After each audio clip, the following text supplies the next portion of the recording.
The love bugs are back and they're everywhere. It seems like they're even more aggressive this year. I don't know. The humidity, when you come outside now, yeah, you're starting to sweat. Right when you walk outside, you're getting sweaty. So the humidity is rising. And I don't know about you guys, but every morning now, you hear a lawnmower going. Neighbors, we're all out cutting our grass. Grass is just growing crazy. That lets me know that it's almost summertime. And with summertime comes something that I don't even want to talk about, but we have to: hurricanes.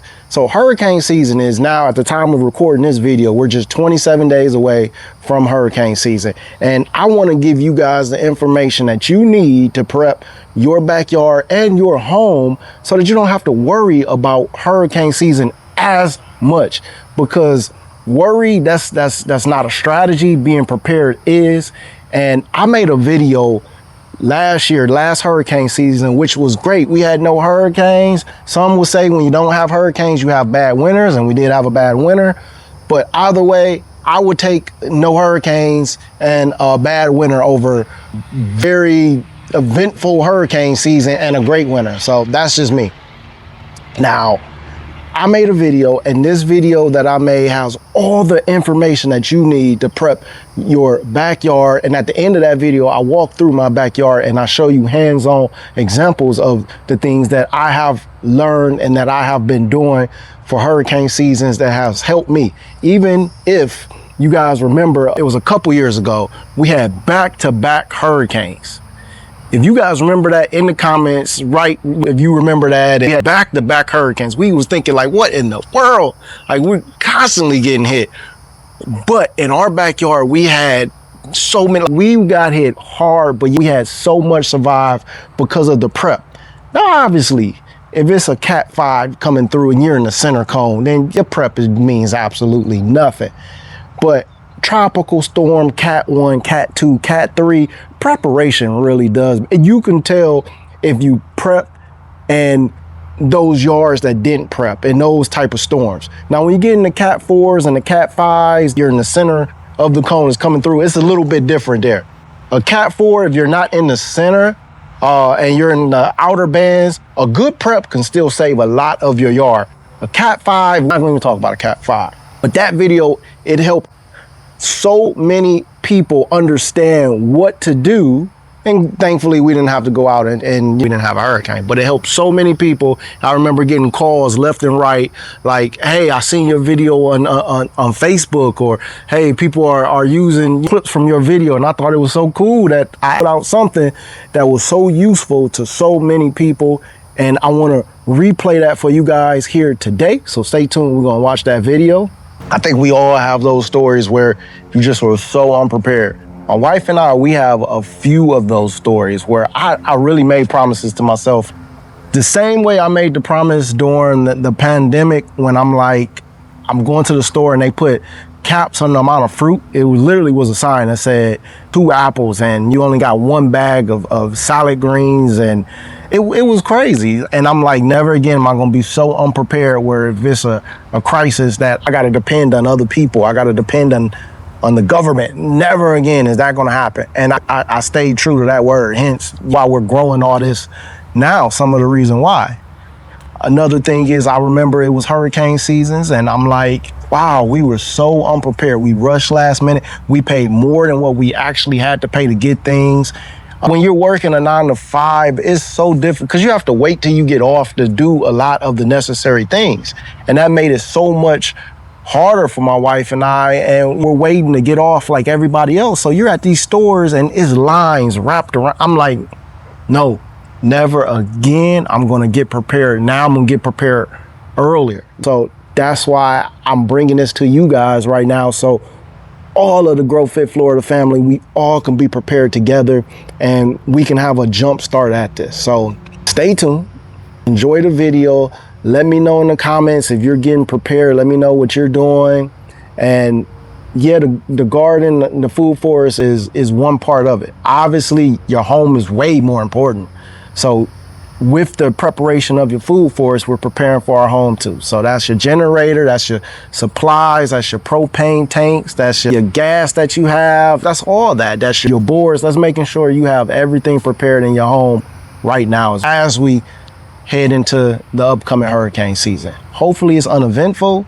I've read before making this video that they're expecting a below average hurricane season, but they're still predicting 2 hits.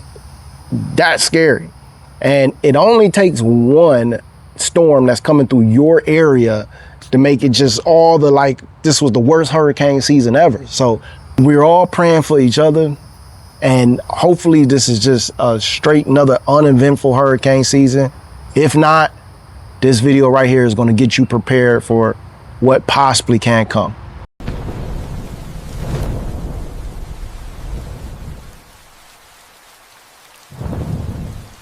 So what's up, GrowFit fam? Today I'm going to talk about hurricanes. Now, you can ignore the news all you want. You can pray that the hurricane shifts and not come your path. All that is fine, but today I'm gonna give you some practical, useful information how you can prep your food forest and your garden just to give you the fighting chance, give your plants the fighting chance to, after that hurricane come, you can come back outside and your garden is still there. Your food forest is still intact for the most part. You never know. Cat 4, Cat 5 is pretty much nothing you can do. I'm talking about tropical storm, Cat 1, Cat 2, Cat 3. I'm gonna give you some steps right now, some tips that you can take and you can implement right now today, so stay tuned. So the first thing is we need to understand is preparation. It doesn't start when the cone of death shows up on TV. It starts months before. This is what you call pre-season hardening. You want to prune your trees the right way. One strong trunk, balanced limbs, get rid of those dead branches. A tree shaped like a sail, it gets shredded. A tree shaped like a fighter, it actually stands a chance. Now, your containers and your trellises, all your garden tools, even all your garden art, all that pretty stuff, it turns into shrapnel and 100 miles per hour winds. Let's make a plan for it now. Garage, shed, lay them flat behind shrubs. Don't wait until the wind is howling to get outside and do all these things. Turn your irrigation systems off before storms. Disconnect rain barrels so they don't shear off and turn into battering rams. And here's something that most people never think about: chemicals, fertilizers, pesticides, fuel. Get them up off the ground, lock them away from flood zones, because flood water, it will spread that poison throughout your soil, and you don't want that. You don't want to come outside and all that poison is spread throughout your food forest. And the last thing is, take pictures of everything, your trees, your tools, your structures, everything. Because here's one thing, people talk all the time about the big box stores and you don't want to get plants and things from the big box stores. But I'll tell you this, at these big box stores, a lot of them give 1-year warranty even on your plants. If you went out and you got you some trees from one of these big box stores and that hurricane come and your tree's not there, you can take that tree back 9 times out of 10. Take pictures, keep your receipts, have pictures of your receipts on your phone, because if you got to take some things back, hey, it is what it is. Let's not knock the big box stores all the time, you know what I'm saying? That's step 1. So when that storm is like 4 to 7 days out, this is when you act. You must act. You're going to harvest everything. Every ripe fruit that you leave out there is like a rock waiting to fly or mess up your yard, and you'll be cleaning up mess all throughout your yard.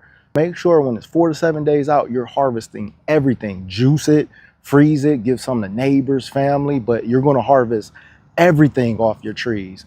You're going to take out your tie down kits and you're going to start tying down everything. Don't wait till the wind comes before you go outside. This will just make things so much harder and increases your chance of not securing things properly. If you guys ever, like 7 days before, 6 days before, if you ever went to like a commercial greenhouse or nursery, they've already got stuff tied down. They're not waiting 7 days before, 8 days before. They're already getting prepped. So you should too. I know I am. I know I do. Start getting your stuff ready now. Go to these big box stores, go to wherever, buy your supplies, get everything ready now. You actually should have already got your supplies a couple months ago, but if you don't, get them now. 48 hours before, that means it is go time. Hurricane watches, it means possible. Warnings mean it's expected. Stop waiting and start moving. You got to get this done now.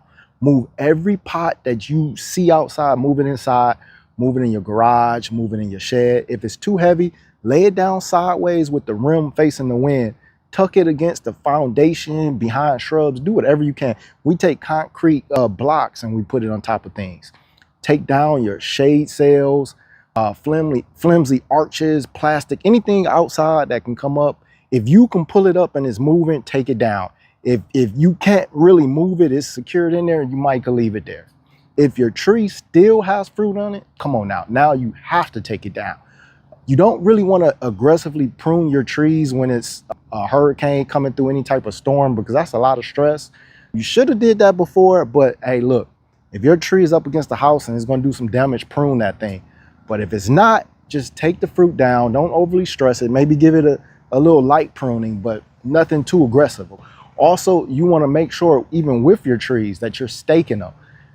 48 hours before, hopefully you have all your trees staked. If you don't have your trees staked, stake them now. Do it now. Chances are you're going outside.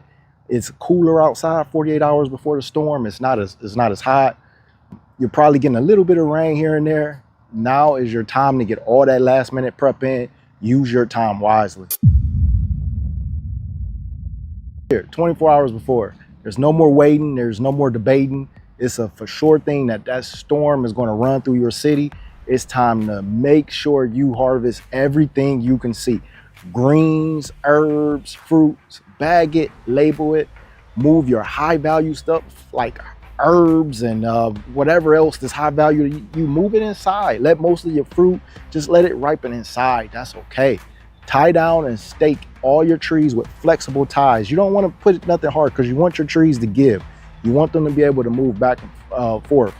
At this point, 24 hours before a storm, you should already be done with pretty much everything. You should be inside, maybe watching the news if you want, or if you're a Floridian, you're probably seeing what hurricane party you're gonna go to or whatnot. Let's be for real.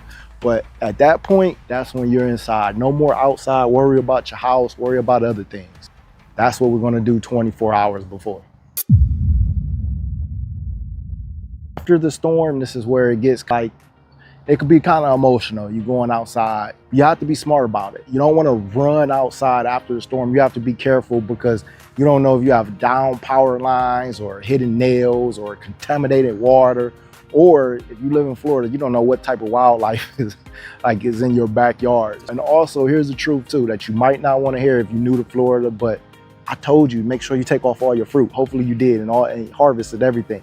Because if it's sitting in that flood water, anything that's sitting in that flood water, it doesn't matter after that water go and it looks good. You have to toss it.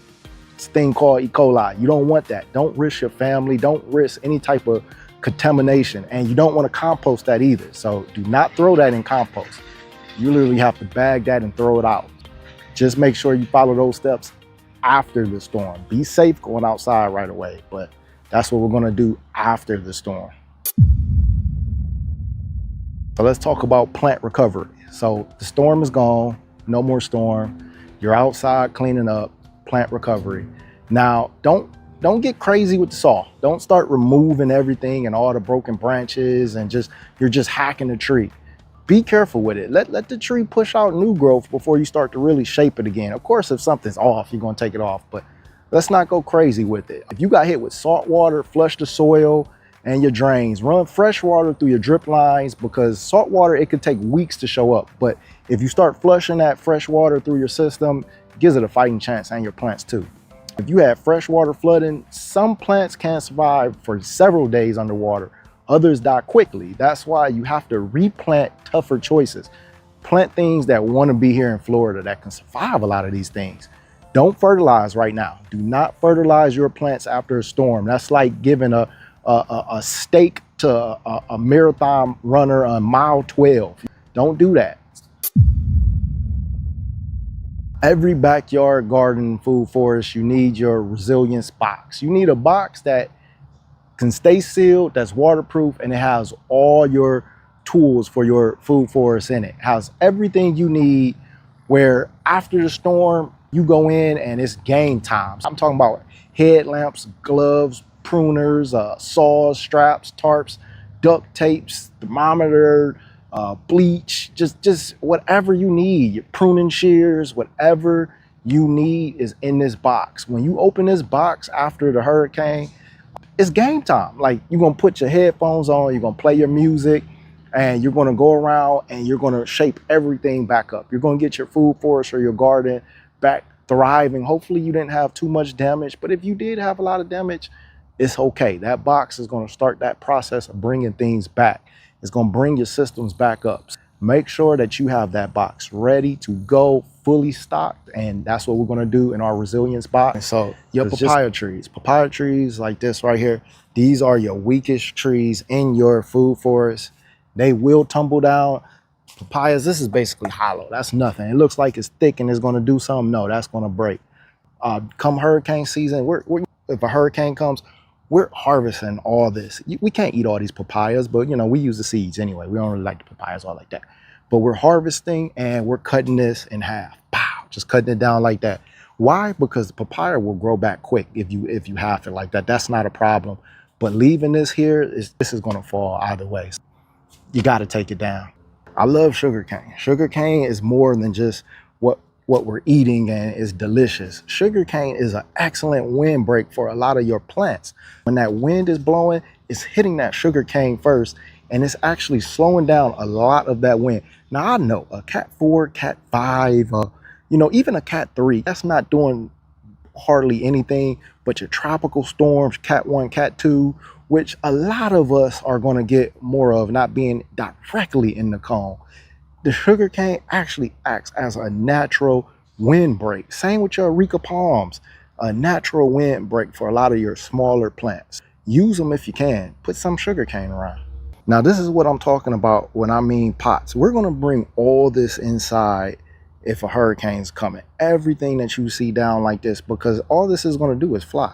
We'll bring it inside or set it up against the wall, tie it down, whatever we can do, because this is just going to fly. All these pots we're going to bring inside. When I say staking the tree and making sure that you're using a rope that has some give, this is what I'm talking about. You want your tree to be able to give and go back and forth. You don't want that rope to be so hung up on the tree like that is not going to have any give, because it's just going to snap. Make sure when you stake it, and we're going to use these thicker stakes. I'm telling you now, those green poles, let me show you right over here. These right here do absolutely nothing for a hurricane. They're great for training trees to go upright, but they do absolutely nothing for a hurricane. Even bamboo breaks, so these do absolutely nothing. You're going to want to get some proper stakes, put those in the ground, and then get you some rope, get you whatever you want to use. Just make sure it's something that's going to give it some give, where that tree is allowed to swing back and forth like that. But stake your trees. So this is a mango tree that we have in a very large pot. There's this, we can't move this. We can't pick this up. This will be a workout trying to move this around. We would just leave this here, and you see something like that concrete block right there, we'll put the concrete right on top, a couple of those right on top, and it should be fine. It should be fine in a hurricane. Now, your bananas, you see all these bananas like this, your bananas, all your bananas, they're gonna be fine. These leaves are gonna get ripped up. It's gonna look a mess. So you can shape it back up, but hey, this is just gonna be chop and drop for the other plants. I really don't do anything to our banana plants. Now, if you have fruit, you're going to do something, and let me show you. All right, if your bananas, let's say this banana plant has some fruit, it was flowering and then the fruit is coming down like that. The way you stake these bananas in a hurricane, or simply tropical storm, or just to stake them period, because sometimes bananas would just topple over. It doesn't even have to be a tropical storm. The way you do it is, I didn't want to go back all the way down there to get our heavy poles. We're going to use this. Yes, I am a Cleveland Browns fan. It is what it is. But we're going to take 2 sticks or 2 poles, and you're going to crisscross it like that. So let's pretend that this is where the flower is coming out and the bananas are growing down here. You're just going to crisscross it like this. Let's take it like that. And these are your poles are going to be in the ground. And when you crisscross it like that, it's going to be able to keep that plant upright. The fruit is going to be able to lean over, and your banana plant, chances are, is not going to fall. So make sure you get some large poles, some good quality steel poles. You're going to put them in the ground. Oftentimes I dig just a little bit of a hole and I backfill it like with dirt when I put the pole in the ground, just so that pole is not moving also, and crisscross it. Let the banana come over like that, the flower and the plant. Your bananas are good to go. If you don't have any fruit on your bananas, This is a waste of time, in my opinion, trying to get these ready for a hurricane, because banana plants, come on, they bounce back quick. So save your time. Our kids' equipment, all this, we're taking this inside. I know it's not gardening, but if you're new to Florida, this is for you. Things like this, your toys, outside toys and things like that, you have to move it inside. It's just gonna fly. When you're doing your walkthrough, rain barrels, if it's not completely filled, you definitely want to take it inside. When you're doing your garden walkthrough, anything down like these, they'll fly. Take those off, take those off. You want to make sure that your trellises are secured and staked. This grapevine is so heavy that it's going to be fine in there. You're just going to walk through your garden, and anything that can potentially fly, you're going to remove. Like this right here, we're going to pick it up and remove it. Sticks and limbs, anything, we're going to pick it up and we're going to remove all that. Chairs, same thing. This is one of our mango trees, our coconut cream. Now, if you notice, I have the stake here. I have nothing on it because, again, we're in good times. Nothing's happening. It's fine. It doesn't need it right now. But it's here.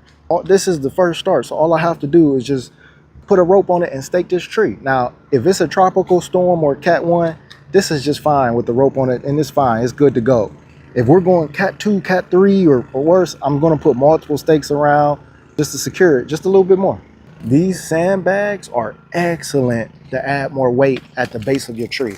What you do is you're going to get some sand in these sandbags. These are 50 pounds each. You're going to take your sandbag, and let's use this for example. You're going to place your sandbags down, just a couple. If it's a tropical storm, a bag, perfectly fine. Every category going up, you're probably going to multiply it by 3 bags. You're going to just put bags around the base of your tree like that, and all that's going to do is add extra weight. So if you have a Cat 3 coming, possibly 6 bags, that's 300 pounds that you're going to have sitting down, and make sure you put those in proper hurricane sandbags. Take that sand out and put it in proper bags so it's not spilling everywhere. But you're going to just put it around the base, so when you have these trees staked and it's going to give it to give, they're not going to uproot because you're going to have some extra weight right there. It's been working for us. I suggest you guys try it. All right, I hope that video helped you. I hope that it gave you so much information and now you are ready to tackle your food, forest, your house, everything. I hope that it helped you. Thank you guys for watching. Share this video in garden group circles. Send it to a friend. Tell them like, hey, look, let's get ready now. Let's not wait. Let's not wait. We got 27 days before hurricane season, but who's to say that, you know, is not an early hurricane season? Let's not wait until we get a named storm. Let's do it now. Let's stop waiting. Our lives are too busy to be putting off things. Our yard is too important. Our home is too important. Let's do it now. Let's get ready now. Let's be prepared now. So if this video helped you, please hit the like button, subscribe. And like I said, share it with a fellow gardener. And until that next video, God bless.